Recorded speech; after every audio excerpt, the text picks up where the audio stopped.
Good morning. Class 9 এর acid ক্ষার লবণে থার্ড ক্লাস। আমরা অলরেডি লেখা আছে টাইট্রেশন, এটা আমরা পড়ব।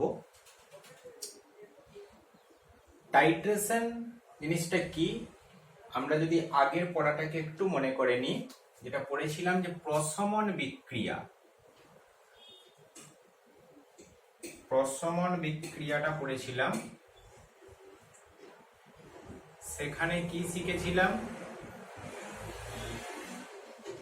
যে অ্যাসিড এবং ক্ষার, acid and base react which other and produce salt and water. লবণ এবং জল তৈরি করে। Acid and base, salt and water, লবণ প্লাস জল তৈরি করে, অ্যাসিড আর ক্ষার বিক্রিয়া করে। সেই জিনিসটাই এখানে কিন্তু একটা কথা দেখবে, তুল্য পরিমাণ। বইয়েতে ডেফিনেশনে আছে তুল্য পরিমাণ, ইকুইভ্যালেন্ট অ্যামাউন্ট। এখন এই তুল্য পরিমাণ জিনিসটাকে একটু বুঝতে হবে। অ্যাসিডের আমি যদি বলি 50 ml একটা অ্যাসিড নিয়েছি, 50 ml বেস নিয়েছি, দিয়ে কিছু একটা তৈরি করে লবণ জল সল্ট ওয়াটার। এখন এই ইকুয়াল অ্যামাউন্টটা কিন্তু ইকুইভ্যালেন্ট অ্যামাউন্ট নয়। ইকুইভ্যালেন্ট অ্যামাউন্ট হচ্ছে যে এখানে যদি যত number of H plus ion আর বেসের মধ্যে ওই সমান সংখ্যক OH মাইনাস আয়ন যদি থাকে, সেটাই হচ্ছে ইকুইভ্যালেন্ট অ্যামাউন্ট। মানে একটা H প্লাস একটা OH মাইনাস সঙ্গে রিঅ্যাকশন করবে। তার মানে এক্ষেত্রে তোমার এটা 50 ml এর জায়গায় এটা যদি 25 ml এর মধ্যেও হয়তো ওই সংখ্যক OH মাইনাস আয়ন থাকতে পারে। সেটা ওই আয়ন যে বিশ্লিষ্ট হচ্ছে সেই তার উপর ডিপেন্ড করবে। বোঝা গেল? মেন কথাটা হচ্ছে যে যতগুলো H প্লাস আয়ন ততগুলো OH মাইনাস আয়ন যদি সমান সমান থাকে, সেটাই হচ্ছে তুল্য পরিমাণ।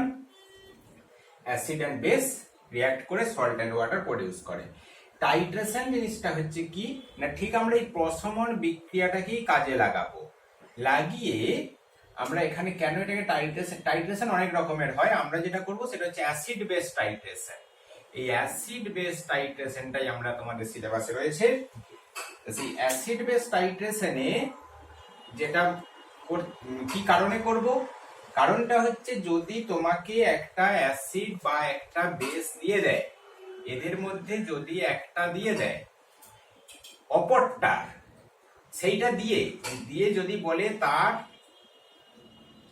কতটা গাঢ়ত্ব, তার মাত্রা, তার স্ট্রেংথ বা শক্তি নির্ণয় করতে হবে, সেটা কতটা গাঢ়, কতটা ডাইলুট করা আছে, সেটা যদি বুঝতে হয়, তাহলে কি বললাম, তোমাকে একটি অ্যাসিড বা বেস যা হোক দিয়ে দিতে পারে, দিয়ে সেটা বললো এটা তোমাকে ল্যাবরেটরিতে টেস্ট করে বলতে হবে যে এটা স্ট্রেংথ কতটা, এটা শক্তি কতটা, এটার মাত্রা কতটা। সেক্ষেত্রে আমি কি করব না, ওর সঙ্গে রিঅ্যাকশন করে এমন একটি ক্ষার নেব, তার মাত্রাটা কিন্তু আমাকে জানতে হবে। এটা যেমন জানা নেই, এটা কিন্তু জানবো। তাহলে একটা জেনে নেবো, তাহলেই আর একটার মাত্রা আমি বার করতে পারবো। বোঝা গেল? তার মানে টাইট্রেশন করবো যে জানা মাত্রার অ্যাসিড দিয়ে অজানা মাত্রার ক্ষারের মাত্রা নির্ণয়, বা ঠিক উল্টোটা, জানা মাত্রার ক্ষার দিয়ে অজানা মাত্রার অ্যাসিডের মাত্রা নির্ণয়। তার জন্য আমরা টাইট্রেশনটা করি। টাইট্রেশনে যে দুটো যন্ত্র লাগে, দুটোই হচ্ছে কাঁচের যন্ত্র। একটাকে বলছে পিপেট, এই যে যন্ত্রটা এটার নাম হচ্ছে পিপেট, আর এই যন্ত্রটার নাম হচ্ছে বুড়েট। পিপেট তোমরা ল্যাবরেটরি যদি স্কুলে পরবর্তীকালে দেখায়, দেখবে যে বুড়েট হচ্ছে একটা সরু কাচের নল, সেটা বিভিন্ন পরিমাণের পাওয়া যায়, 25 ml, 10 ml, 5 ml, এটা হচ্ছে পিপেট। বুড়েটটা বেশিরভাগ ক্ষেত্রে আমরা 50 ml এর বুড়েট ইউজ করি, বা 100 ml এরও বুড়েট পাওয়া যায়, বা 10 ml এরও পাওয়া যায়, সেটা নয়। এখানে একটা স্টপ কক লাগানো আছে। আচ্ছা, পিপেটটাই কিভাবে ভরতে হয়? পিপেটটা মুখ দিয়ে টানতে হয় তরলকে। এখানে কোনো একটা তরলকে নিয়ে তুমি যদি সেটাকে আমি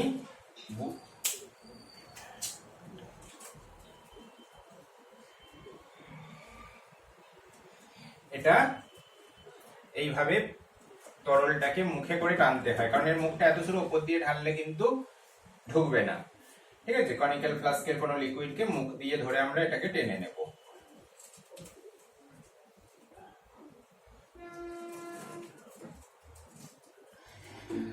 আর বুড়েটে ওপর দিয়ে ঢালে, এখানে একটা স্টপ কক লাগানো আছে, এটি বন্ধ করে এর মধ্যে লিকুইড ঢাললে এটা এবার ইচ্ছা মতো আমি স্টপ কক খুলে এখান থেকে আমি অ্যাসিড বেস বার করতে পারবো, যেটা তুমি হবে। আমি একটা ধরে নিচ্ছি, আমি আজকে HCl দিয়ে HCl অ্যাসিড হিসাবে एग्जांपल নিলাম হাইড্রোক্লোরিক অ্যাসিড, এবং বেস হিসাবে एग्जांपल নিলাম সোডিয়াম হাইড্রোক্সাইড। এই দুটির আমি টাইট্রেশন করব। আমি একটার মাত্রা জানি না, আর একটার মাত্রা আমি জানি x। তাহলে কি করলাম, জানা মাত্রার ক্ষার দিয়ে অজানা মাত্রার অ্যাসিডের মাত্রা নির্ণয় করব। তার জন্য আমাকে তাহলে দুটো পদার্থ আমাকে দিয়ে দেবে। একটা পাত্রে আমি নেব, একটা পাত্রে আমি পিপেটের সাহায্যে ওই NaOH সোডিয়াম হাইড্রোক্সাইডকে এখানে নিয়ে নেব। 25 ml NaOH, এখানে NaOH ছিল, সেই NaOH-টা এখান থেকে টেনে নেব, নিয়ে এটা একটা পাত্রের মধ্যে ছিল প্রথমে, এখানে কনিক্যালের মধ্যে ওই NaOH-টাকে রাখবো। এখানে 25 ml NaOH মুখে করে টেনে নিয়ে এর মধ্যে ছেড়ে দেব। আর এটার মধ্যে নেব HCl হাইড্রোক্লোরিক অ্যাসিড, এটা আমার জানা মাত্রা আছে, এটার মাত্রা নির্ণয় করব। তাহলে আমি যদি এটাকে এবারে স্টপ ককটা খুলি, HCl পড়তে থাকবে। 25 ml NaOH নিয়েছি, দেখবো যে 20 ml HCl এর মাথায় হয়তো 20, 25, 30 বা 40 ml HCl লাগলো এটাকে সম্পূর্ণরূপে প্রশমিত করতে, এটাকে সম্পূর্ণরূপে নিউট্রালাইজ করতে। তাহলে আমি দুটোর অ্যামাউন্ট জেনে গেলাম, একটার মাত্রা জানি, V1S1 = V2S2, এই ফর্মুলা ধরে, এটা আয়তন, এই দুটো আয়তন, এটা মাত্রা, এটা মাত্রা। তাহলে একটার মাত্রা S1টা আমি যদি জানতে চাই, এটা যদি NaOH এর হয়, V2S2 বাই V1 দিয়ে ডিভিশন হয়ে যাবে, এটা আমি মাত্রাটা পেয়ে যাবো। তোমাদের অঙ্কটা তোমাদের বইয়ে নেই অতটা ক্লিয়ার। এখন একটুখানি জায়গা তোমাকে কিন্তু কোশ্চেন আসছে যে আমি বুঝবো কি করে কখন এটা পুরোপুরি নিউট্রালাইজ হলো। দুটোই কিন্তু কালারলেস, NaOH ও কালারলেস, HCl ও কালারলেস। তাহলে এই অবস্থাটা বুঝবো কি করে, মানে এখানে যতগুলো OH মাইনাস আয়ন ছিল ঠিক ততগুলি H+ আয়ন উপর থেকে পড়তে হবে, তবেই কিন্তু এটা রিয়াকশনটা হবে। এবার একটা ফোঁটা পড়া মানেই কিন্তু সেখানে কোটি কোটি কোটি সংখ্যক H+ আয়ন থাকতে পারে, এরা কিন্তু রিয়াকশন করবে, দিয়ে জল তৈরি করবে। এখন এই পয়েন্টটা বুঝবো কি করে, এই পয়েন্টটাকে বলে এন্ড পয়েন্ট। একটা টাইট্রেশনের এন্ড পয়েন্ট থাকে বা প্রশমন ক্ষণ। সেই প্রশমন ক্ষণটা বুঝতে গেলে আমাকে একটি পদার্থ লাগবে, যেটা আমি এখন পড়বো, সেটার নাম হচ্ছে নির্দেশক। নির্দেশক বা ইন্ডিকেটর। অ্যাসিড বেস ইন্ডিকেটর বিভিন্ন ধরনের বলেছি যে টাইট্রেশন হয়, সেক্ষেত্রে আমার অ্যাসিড বেস ইন্ডিকেটর হিসাবে তোমাদের 4টি ইন্ডিকেটর বইতে আছে। একটা দেখবে litmus, phenolphthalein, methyl orange and methyl red. হ্যাঁ, ফেনাফথ্যালিন, মিথাইল অরেঞ্জ এবং মিথাইল রেড, এই 4টে। এরা কি, এরা হচ্ছে একটা নতুন ধরনের পদার্থ, জৈব যৌগ, জটিল কমপ্লেক্স অর্গানিক কম্পাউন্ড, জটিল জৈব যৌগ, এগুলো বড় বড় ফর্মুলা আছে। তো এরা কি করে না, এরা অ্যাসিড বা বেস যদি এদের কাছে নিয়ে যাওয়া হয় এদিকে, এরা বিভিন্ন কালার দেয়। যেমন ফেনলাফথ্যালিন, ফেনাফথ্যালিন অ্যাসিডে কোন রকম কালার দেয় না, কালারলেস, এবং বেসেতে সে ভায়োলেট কালার, লালচে বেগুনি, রেডিশ ভায়োলেট কালারটা সে কিন্তু দেয় ফেনাফথ্যালিন। তাহলে দেখো, আমি যদি ফেনাফথ্যালিন ইন্ডিকেটরটা এখানে ইউজ করি, কি ঘটনা ঘটতো না, ফেনলাফথ্যালিন আমি প্রথমে যখন এখানে NaOH নিয়ে নিয়েছি, সেখানে যখনই ফেনলাফথ্যালিনটা দেব, এটা কিন্তু ওই ভায়োলেট কালার হয়ে যাবে, লালচে বেগুনি কালারটা হয়ে যাবে এটা। আর যখন এবারে আস্তে আস্তে যখন HCl পড়ছে, ঠিক যখন প্রসম মানে নিউট্রালাইজ হচ্ছে, তখনও কিন্তু কালারলেস হয়ে যাবে। ব্যাস এইভাবে আমরা এন্ড পয়েন্টটা বুঝতে পারবো। মানে বিভিন্ন তিন রকম দ্রবণ হচ্ছে অ্যাসিডিক, ক্ষারকীয় বা বেসিক, অ্যাসিড বা আম্লিক, আর হচ্ছে প্রসম বা নিউট্রালাইজ। এই তিন রকম দ্রবণেতে প্রত্যেকটা ইন্ডিকেটর তারা কিন্তু ভেরিয়াস কালার দেয়। ফেনল্যাপথালিন বেসিকে বা ক্ষারেতে লালচে বেগুনি, অ্যাসিডেতে কালারলেস, এবং প্রসম দ্রবণে নিউট্রালাইজ যেটা সলিউশন সেখানেও কিন্তু কালারলেস। তাহলে আমি প্রথমে NaOH এর মধ্যে যখন এটা দিয়েছি ফেনল্যাপথালিন লালচে বেগুনি কালারটা হয়ে গেছে, তারপরে ওটা যখনই অ্যাসিড পড়ছে বা যখন নিউট্রালাইজ হচ্ছে তখন ওটা কালারলেস হয়ে যাচ্ছে।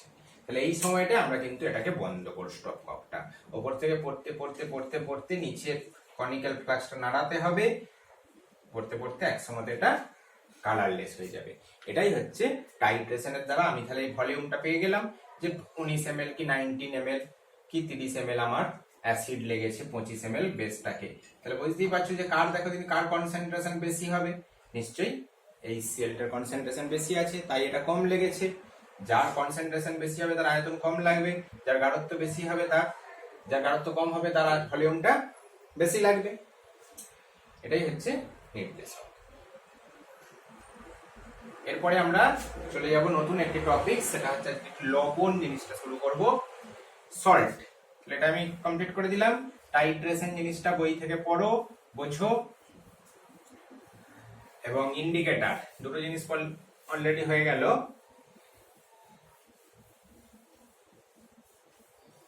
লবণ বা সল্ট,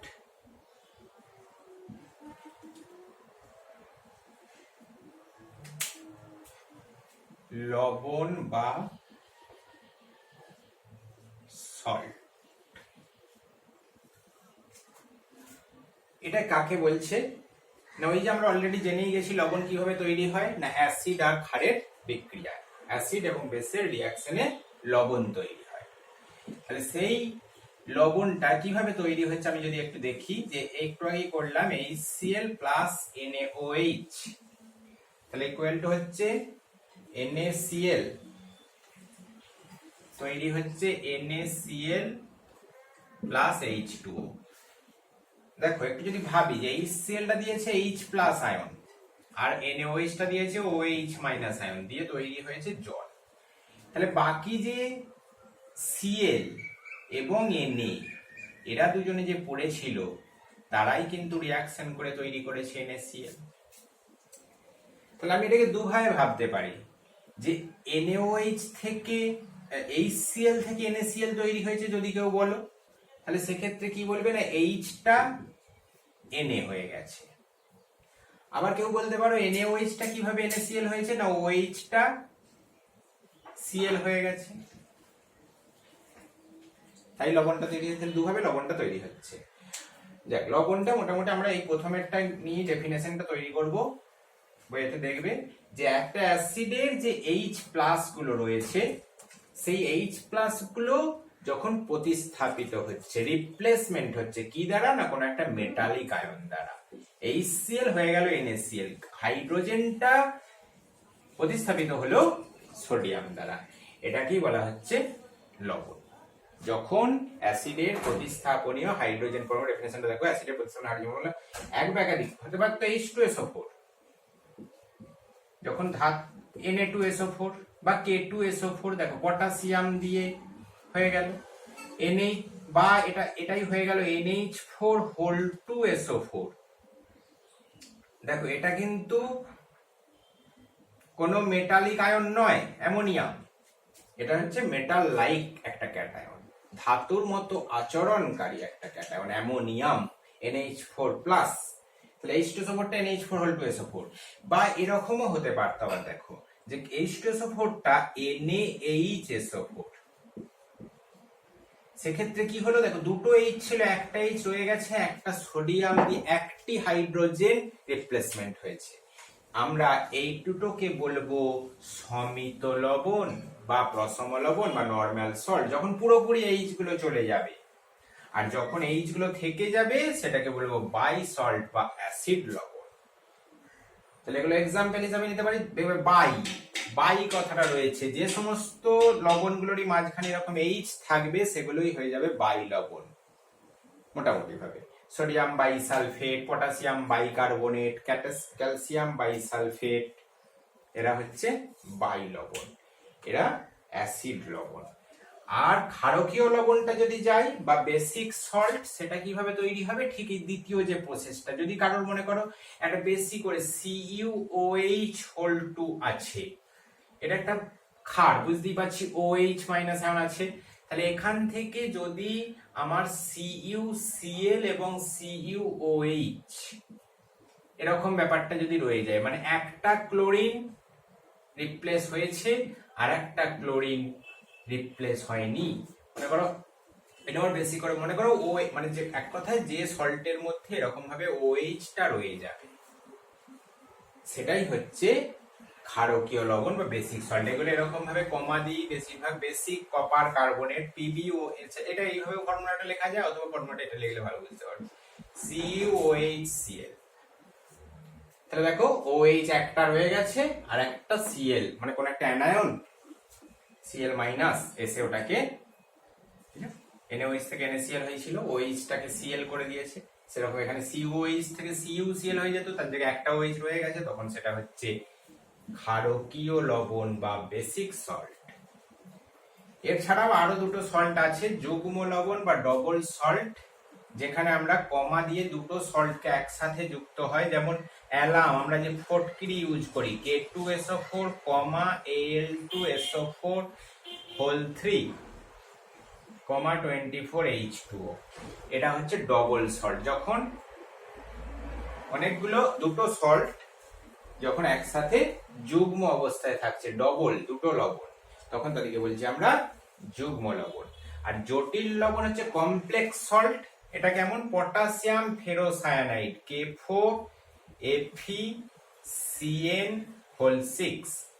তোমরা লবণের ডেফিনেশনটা করবে আর এই সমস্ত লবণের এক্সাম্পল গুলো আশা করি বুঝতে পেরেছো। নর্মাল সল্ট হচ্ছে যখন পুরোপুরি ভাবে প্রতিস্থাপিত হচ্ছে, অ্যাসিড লবণ হচ্ছে যখন হাইড্রোজেনটা রয়ে যাচ্ছে, ক্ষারকীয় লবণ হচ্ছে যখন OH-টা রয়ে যাচ্ছে। ডবল সল্টের দুটো এক্সাম্পল মনে রাখবে, একটা হচ্ছে অ্যালাম বা ফটকিরি আমি যেটা বললাম, আর একটা মোর সল্ট বলে একটা পাওয়া যায়, মোর লবণ, তার একটা ফর্মুলা। আর জটিল লবণ যেগুলোই দেখবে এরকম থার্ড ব্র্যাকেট দিয়ে রয়েছে, সেগুলো হচ্ছে জটিল লবণ।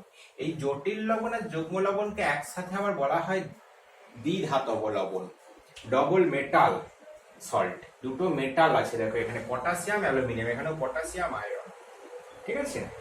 এইগুলো আমাদের লবণ পর্যন্ত হয়ে গেল, পরের দিন আমরা অক্সাইড পড়বো। তাহলে তোমরা আজকে টাইট্রেশন ছবিটা এঁকে টাইট্রেশন জিনিসটা একবার ভালো করে পড়বে, বর্ণনা করবে। নেক্সট হচ্ছে ইন্ডিকেটর বা নির্দেশক, তার কালার গুলো ওই ছক করে বইটায় দেখবে যে কালার গুলো আছে অ্যাসিড দ্রবণে, বেসিক দ্রবণে এবং নিউট্রাল বা পশম দ্রবণে, ওই বর্ণগুলো মুখস্থ করবে, সেটাকে এখানে কাজে লাগালাম টাইট্রেশনে। আর লবণের ডেফিনেশন, লবণের বিভিন্ন টাইপস এবং প্রত্যেক টাইপের এক্সাম্পল, এটা করবে, বাড়িতে লিখে তৈরি করে নেবে। ওকে, আজ এ পর্যন্তই, আমরা পরের দিনে অক্সাইড জিনিসটা পড়বো।